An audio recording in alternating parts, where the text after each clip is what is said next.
এই চোদনাটা কোথায় গেল রে? ওকে কি তোরা আবার টাইম বলে দিসনি নাকি? আমি তো লেওরা ওকে কালকে বারবার বলে দিয়েছিলাম আজকে 10টার মধ্যে আসতে। এখন ওই চুদির ভাই যদি না আসে তো আমি কি মাল ছিটবো? আমি বলি কি পল্টুদা, ফুটোর জন্য অপেক্ষা না করে চলো আমরাই দোকানে যাই। হ্যাঁ আমারও তাই মনে হয়, চল আমরা বরং তাই যাই।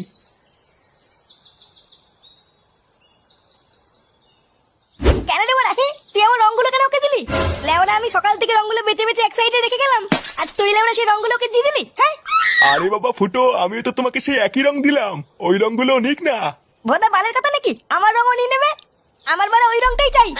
নে রে, এ তো মহাজালা, এবার আমি কি করি? লেওরা তুই আমাকে চিনিস না, আজকে যদি আমি আমার এই রংটা না পাই তোর দোকানে গুষ্টি গুদ মেরে দেবো দেখ।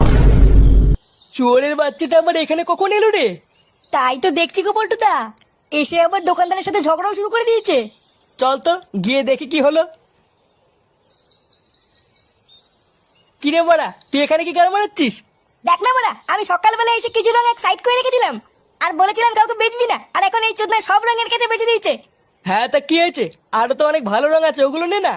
না বড়া, আমার এই রংটাই চাই, অন্য কোনো রং নেবো না। ধুর বড়া, বাল বাল করে যাচ্ছে সেই থেকে। কাকা আমাকে 2 প্যাকেট আবির দাও তো, ওলে ওরে গান মারা গিয়ে। দাঁড়াও পল্টু, দিচ্ছি।